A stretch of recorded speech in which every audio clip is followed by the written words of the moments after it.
पहला प्रश्न, मैं दूसरों को सलाह देने में बड़ा कुशल हूं, यद्यपि अपनी समझ अपने ही काम नहीं आती। दूसरों को सलाह देना इतना सरल क्यों होता है? महाराज, आप सोचते हैं कि आपकी सलाह दूसरों के काम आती? सलाह किसी के काम नहीं आती। जब आपके ही काम आपकी सलाह नहीं आती तो दूसरे के काम कैसे आ जाएगी? जिसको आपने ही इस योग्य नहीं माना कि इसका उपयोग करूं जीवन में, उसका कौन उपयोग करने वाला है? लुकमान से किसी ने पूछा था, ऐसी कौन सी चीज है दुनिया में जिसे सभी देते हैं और कोई नहीं लेता? लुकमान ने कहा, सलाह।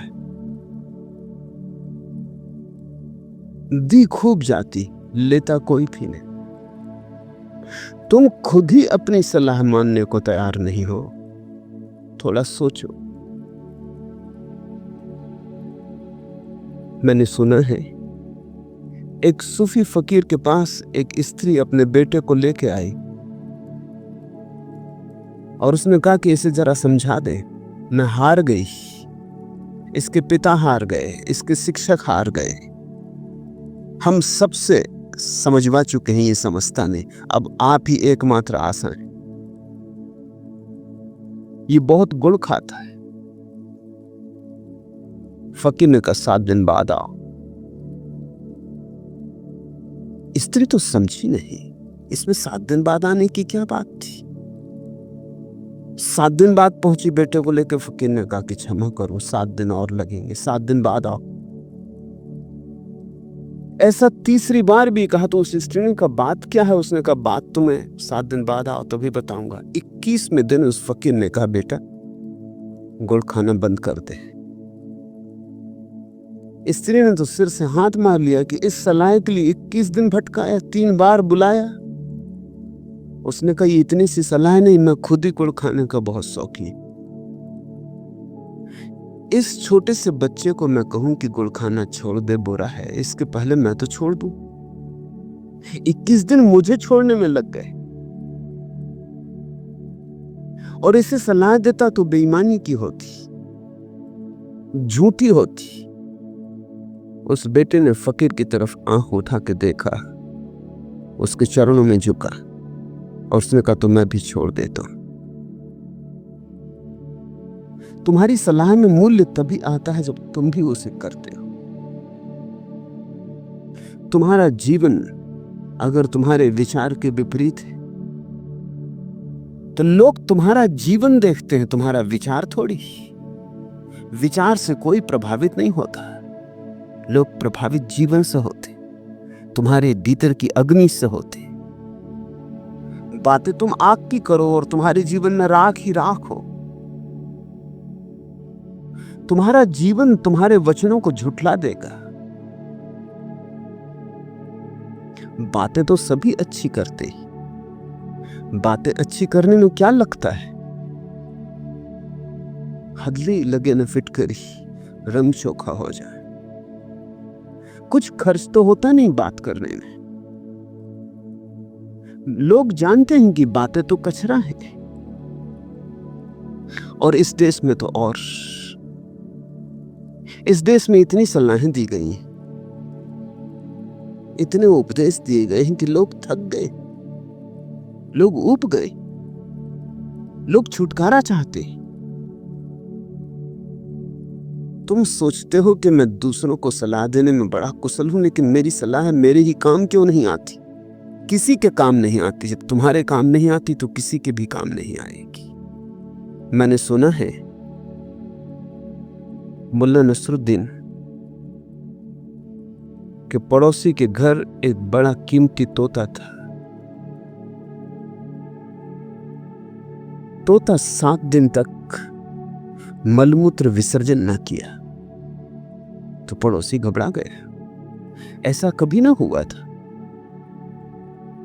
कब्जियत आदमियों को होती, तोतों को नहीं। तोते अभी इतने बिगड़े नहीं, अभी जीवन इतना खराब नहीं हुआ। चिंतित हुआ, कुछ समझ में ना आया। सोचा मुल्ला नसरुद्दीन से पूछ लूं, बुजुर्ग आदमी है, बूढ़ा आदमी है, जीवन देखा है, परखा है, बाल ऐसे ही सफेद नहीं किए। नसरुद्दीन को बुलाया,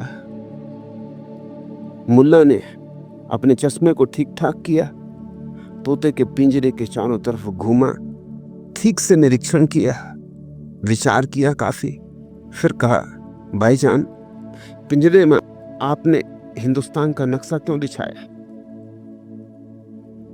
पड़ोसी ने कहा, मलमूत्र नीचे ना गिरे इसलिए मैं सदा अखबार बिछा देता हूं, और जब से इमरजेंसी समाप्त हो गई है अखबारों में भी हड़ताल होने लगी है।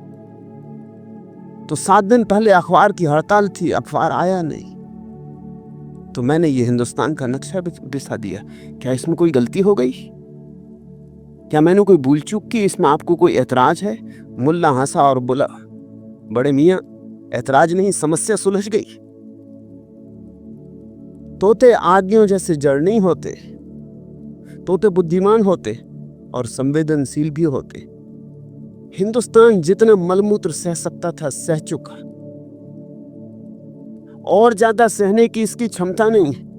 यही देख बेचारा तोता मलमूत्र साधे योगी बना बैठा। हटाओ ये हिंदुस्तान का नक्शा। तुम्हारे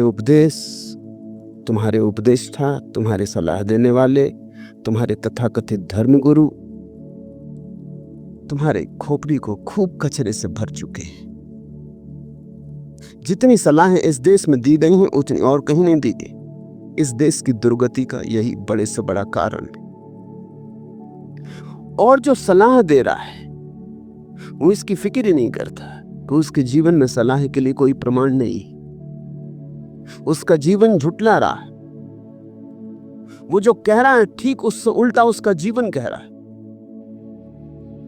इसे तुम समझना। बड़ों की तो बात छोड़ दो, छोटे छोटे बच्चे भी तुम क्या कहते हो ये नहीं सुनते, तुम क्या करते हो इसे सुन लेते। माँ बाप क्या कहते हैं बच्चे को, इससे थोड़ी बच्चा प्रभावित होता है। माँ बाप क्या करते हैं इससे प्रभावित होता है। बच्चा देखता रहता है। तुम लाख कहो झूठ मत बोलो, लेकिन बच्चा झूठ बोलेगा क्योंकि तुम झूठ बोलते हो। तुम लाख कहो कि निर्भीक रहो, इससे कुछ फर्क नहीं पड़ता। मैंने सुना एक छोटा बच्चा भागा, घर के भीतर आया, उसने अपनी मां से कहा, मम्मी मम्मी एक शेर चला आ रहा। चौंक के उसकी मां ने देखा एक मरियल सा कुत्ता चला आ रहा था। उसकी मां ने कहा कि हद हो गई झूठ की, ये शेर है। कितनी दफा कहा, लाख दफा समझा चुकी हूं कि झूठ मत बोलो। चलो इसी वक्त आंख बंद करो, भगवान से प्रार्थना करो और क्षमा मांगो। बेटा बैठ गया पालथी लगा के, आंख बंद करके। थोड़ी देर बाद उठा और बोला, क्षमा मांग ली। मां ने पूछा, क्या हुआ, क्या तुमने कहा? उसने कहा, मैंने कहा कि हे प्रभु, एक कुत्ता आ रहा था और मैंने अपनी मम्मी को कहा कि शेर आ रहा। मेरी मम्मी बहुत नाराज हो गई, कहती झूठ नहीं बोलना चाहिए। आपका क्या विचार? प्रभु बोले, अरे बेफिक्र रह, जब मैं छोटा था तो मैं भी अपनी मम्मी को ऐसे ही कुत्ते को शेर कह के डराया करता था।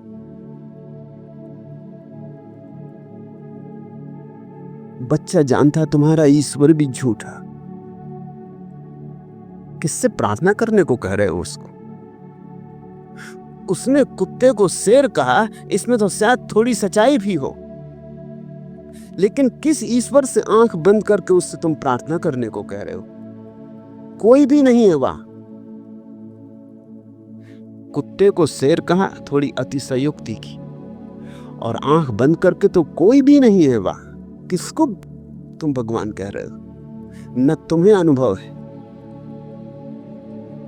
न किसी को अनुभव है।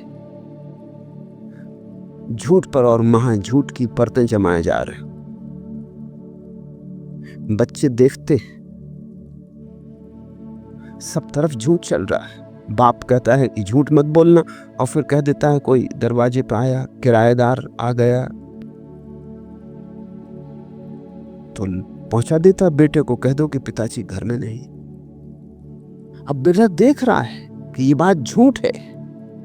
इस सब का क्या अर्थ होता है? इसका अर्थ होता है कि जब कहना हो तो यही कहो कि झूठ नहीं बोलना चाहिए, और जब बोलना हो तो जिसमें लाभ हो वही बोलो।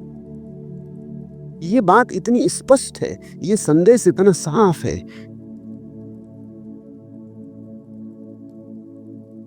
छोटे बच्चे तब तक तुम्हारे सत्य को देख लेते, तो बड़े जो काफी बेईमान हो गए, जिन्होंने जीवन में काफी अनुभव कर लिया है, वे तुम्हारे सत्य को ना देख पाएंगे।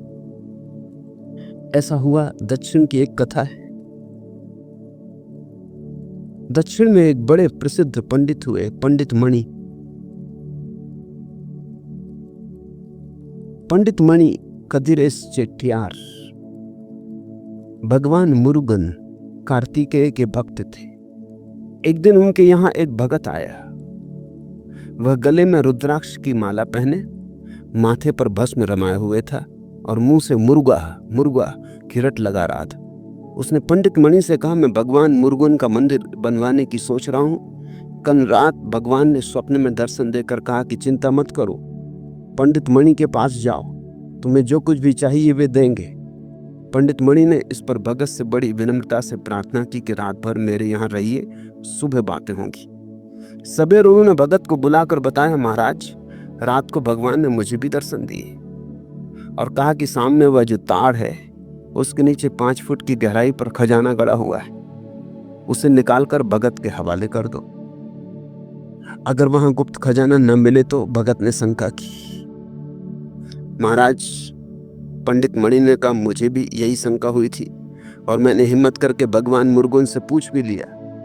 उन्होंने फौरन उत्तर दिया कि अगर वहां खजाना न मिले तो वहां भगत जी को गाड़ दो। यह सुनना था कि बगुला भगत लोटा सोटा उठाकर वहां से भाग गए। न तुम्हें भरोसा है तुम्हारे भगवान का, न तुम्हारे बच्चों को आएगा, न तुम जिनको सलाह देते हो उन्हें आएगा। तुम्हारा जीवन तुम्हारी कथा कहता, तुम झूठ चला नहीं सकते, झूठ पकड़ा ही जाएगा। अब तुम कहते हो कि सलाह देने में मैं बड़ा कुशल हूं। ये कुशलता महंगी पड़ रही, ये कुशलता छोड़ो।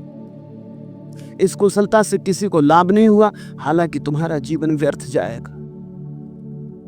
इस कुशलता के कारण कोई तुम्हें कभी धन्यवाद नहीं देगा। लोग सिर्फ ऊबते होंगे तुम्हारी सलाह से, क्योंकि जब तक कोई सलाह मांगे नहीं तब तक देना मत, और जब कोई सलाह मांगे तो तभी देना जब तुम्हारे जीवंत अनुभव से निकलती हो, तो किसी के काम पड़े, तो किसी के जीवन में राह बने, तो किसी के अंधेरे में दिया जले। ये 2 कसौटी ख्याल रखने ना। पहले तो बिन मांगी सलाह देना मत, क्योंकि बिन मांगी सलाह कोई पसंद नहीं करता, अपमानजनक है। बिन मांगी सलाह का मतलब होता है कि तुम दूसरे को अज्ञानी सिद्ध करने की कोशिश कर रहे हो। दूसरे के अहंकार को चोट लगती, वो तुमसे बदला लेगा। तुम्हारी सलाह से उसे तो कोई लाभ ना होगा, शायद तुम्हें हानि पहुंचाए। सलाह देने वालों को लोग माफ नहीं कर पाते।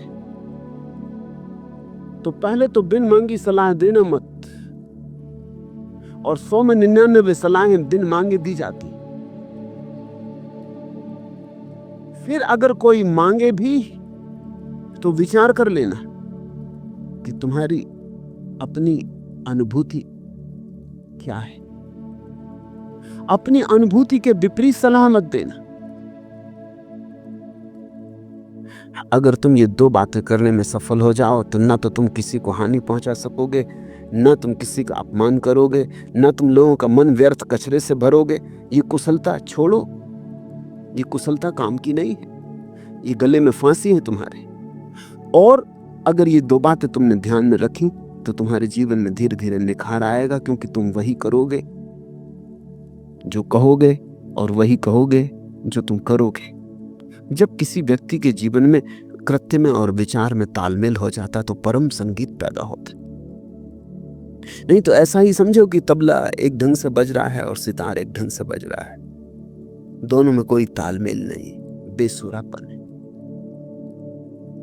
ऐसे तुम्हारे विचार एक ढंग से चल रहे हैं और तुम्हारा जीवन एक ढंग से चल रहा है, दोनों में कोई तालमेल नहीं।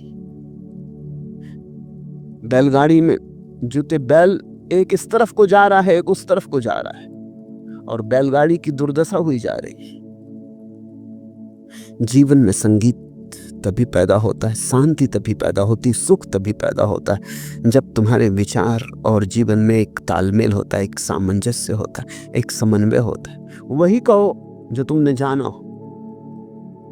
ईमानदार बनो। अगर तुमने ईश्वर को नहीं जाना है तो भूल के किसी से मत कहना कि ईश्वर है, कहना कि मैं खोजता, अभी मुझे मिला नहीं। तो कैसे कहूं? मिल जाएगा तो निवेदन करूंगा, या इसके पहले तुम्हें मिल जाए तो मुझ पे दया कर, मुझे खबर देना। अपने छोटे बच्चों से भी यही कहना कि ईश्वर को खोजता हूं, अभी मुझे मिला नहीं। बेटे शायद तुझे मिल जाए, मुझसे पहले मिल जाए, कौन जाने। तो मुझे याद रखना, मुझे बता देना। तेरा पिता अभी भी अंधेरे में, तेरी मां अभी भी भटकती। काश तुम अपने बच्चों के प्रति इतने सच्चे हो सको, अपने पड़ोसियों के प्रति इतने सच्चे हो सको, अपने मित्र परिजनों के प्रति इतने सच्चे हो सको। तुम सोचते हो तुम्हारे जीवन में कैसी ना सुगंध आ जाएगी, कैसे ना तुम सुंदर हो उठोगे। ये कुशलता छोड़िए और सबसे पहले तो जो तुम किसी से कहने चले हो उसे परखो, जांचो, उसे जीवन की कसौटी पे कसो, वो सच भी है।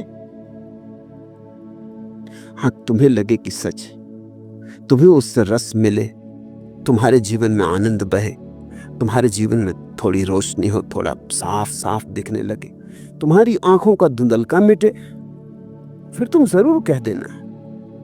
स्वभावता जब तुम्हें दिखाई पड़ेगा तो जिन्हें तुम प्रेम करते हो उनसे तुम निवेदन करना चाहोगे। लेकिन अभी तो अक्सर यही होता है कि तुम दूसरों को सलाह इसलिए देते हो सिर्फ यही सिद्ध करने को कि मैं तुमसे ज्यादा ज्ञानी हूं, मुझे ज्यादा पता है।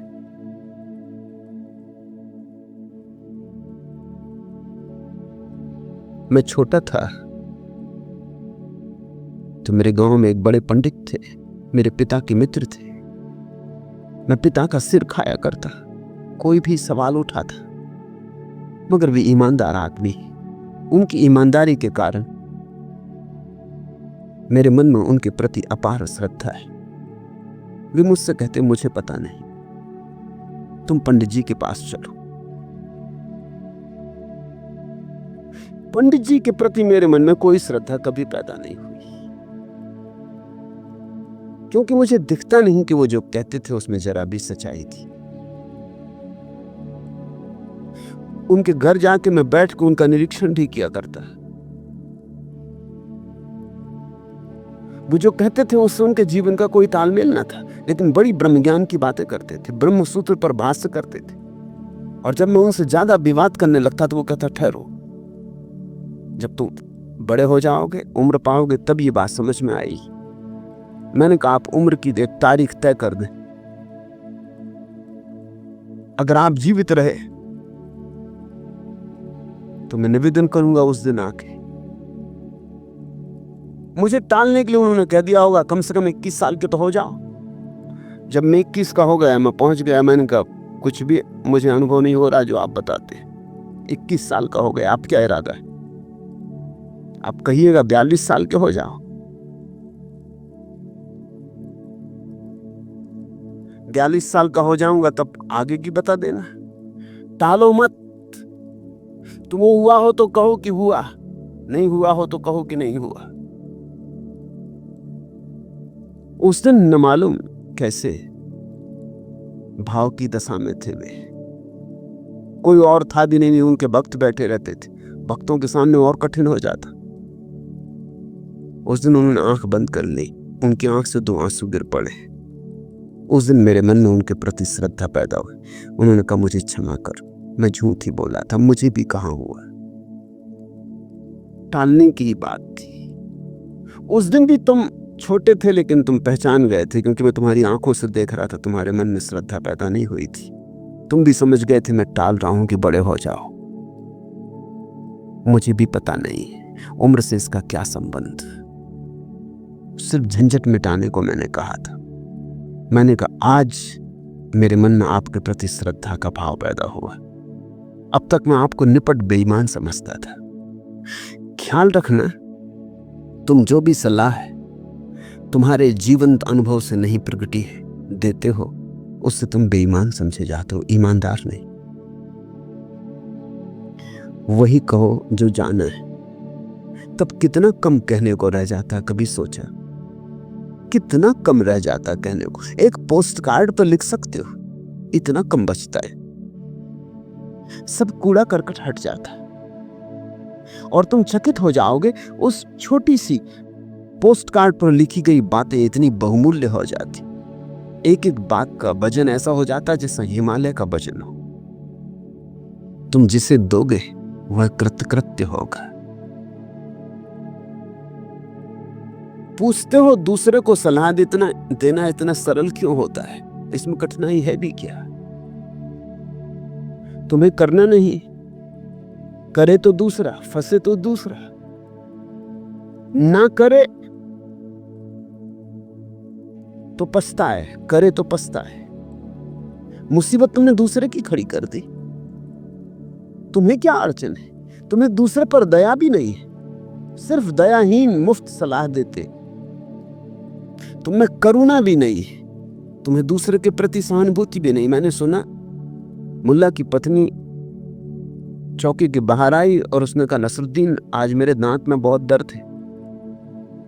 नसरुद्दीन ने अखबार से आंखें उठाई बड़ी बेरुखी से, बेमन से, और कहा तो निकलवा दो।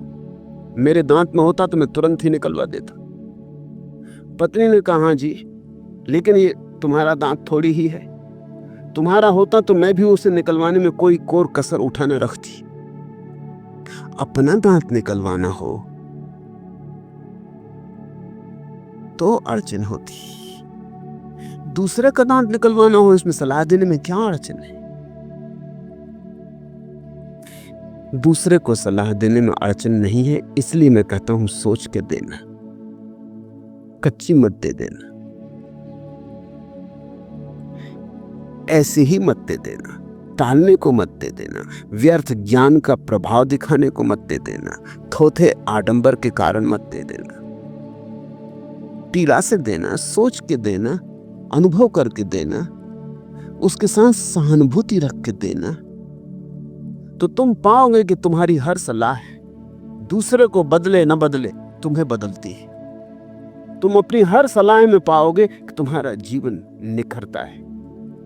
हर सलाह तुम्हारे जीवन पर छेनी की एक चोट बनेगी, तुम्हारी प्रतिमा ज्यादा साफ उभरेगी।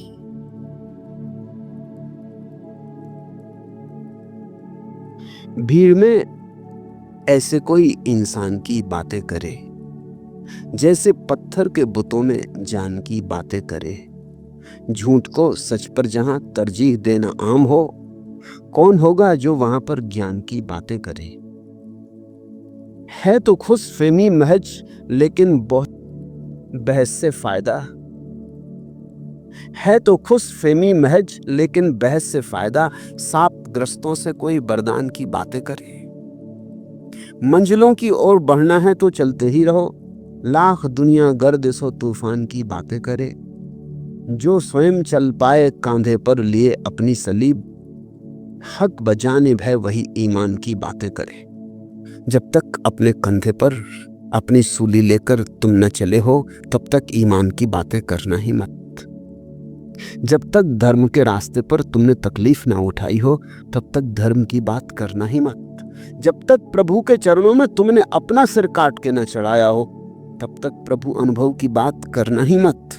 जब तक अपने मन को राख करके समाप्त न कर दिया हो, तब तक ध्यान समाधि की बात करना ही मत। जो स्वयं चल पाए कांधे पर लिए अपनी सलीब, हक बजाने भय वही ईमान की बातें करे। तब तुम्हें हक मिलता है,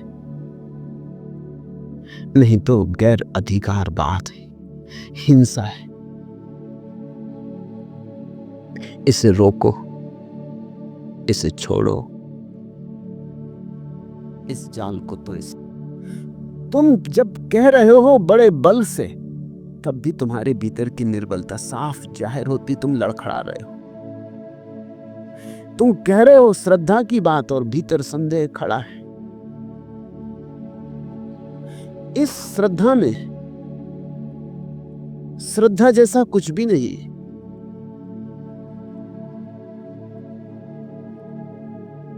गुरजीफ का एक बड़ा शिष्य ऑस्पेंस्की जब पहली दफा उसे मिला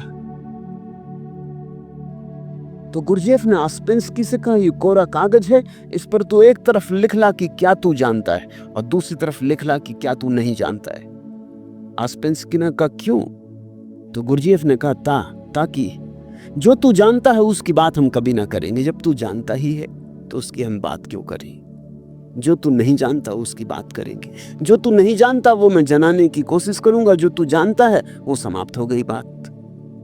सोचते हो किस कठिनाई में पड़ गया होगा ऑस्पेंस्की। ले तो लिया कागज हाथ में, बगल की कुर्सी में चला गया। सर्द रात थी और बर्फ पड़ रही थी बाहर, लेकिन उसे पसीना आने लगा। कलम तो उठा ली, लेकिन लिखने को कुछ न सूझे। क्या जानता हूं? और आज बात बड़ी महंगी थी, सस्ती नहीं थी, क्योंकि एक दफा लिख दिया इस कागज पर। वो तो जानता है गुरजीएफ को कि वो आदमी ऐसा है कि अगर लिख दिया कि ईश्वर को जानता हूं तो फिर ईश्वर की बात ना करेगा। लिख दिया कि ध्यान को जानता हूं तो फिर ध्यान की बात ना करेगा। लिख दिया कि प्रेम को जानता हूं तो फिर प्रेम की बात ना करेगा। आज बड़ी कठिन थी बात, बड़ी कठिन घड़ी थी, महंगा था ये सौदा। आज सोच के ही लिखना था। खूब सोचने लगा, प्रेम को जानता हूं, ध्यान को जानता हूं, धर्म को जानता हूं, ईश्वर को, आत्मा को क्या जानता हूं। उसने बड़ी किताबें लिखी थी इसके पहले ऑस्पेंस्की ने। जगत ख्याति थी उसकी। गुरजीएफ को तो कोई जानता भी न था, एक गरीब फकीर। लेकिन ऑस्पेंस्की जगत ख्यात था। उसकी किताबें सारी दुनिया में थी, अनेक भाषाओं में अनुवादित हो चुकी थी। लोग उसे ज्ञानी की तरह मानते थे। ये ज्ञानी लेकिन आदमी ईमानदार रहा होगा। एक घंटे भर बाद वापस आया। इसने कोरा कागज गुरजीएफ के हाथ में दे दिया और कहा, मुझे कुछ भी पता नहीं है, आप आबासा से शुरू करें। मैं निपट अज्ञानी हूं, इससे बात शुरू करें। गुरजीएफ ने कहा, तब कुछ हो सकता है। मैं सोच रहा था कि तू कितना ज्ञान अपनी किताबों में बखा रहा है, कितनी बातें तू लोगों को सलाह देता रहा है। आज कसौटी हो जाएगी कि तू आदमी ईमानदार है या नहीं। तू ईमानदार है, मैं तुझे स्वीकार करता हूं। तू इस रास्ते पर बढ़ सकेगा।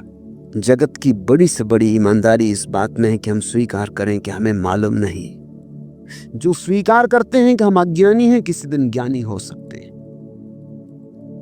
जो स्वीकार करने में झिझकते हैं, जो थोथे और झूठे ज्ञान को अपना ज्ञान दावा करते रहते हैं, उनके ज्ञानी होने की कोई संभावना नहीं।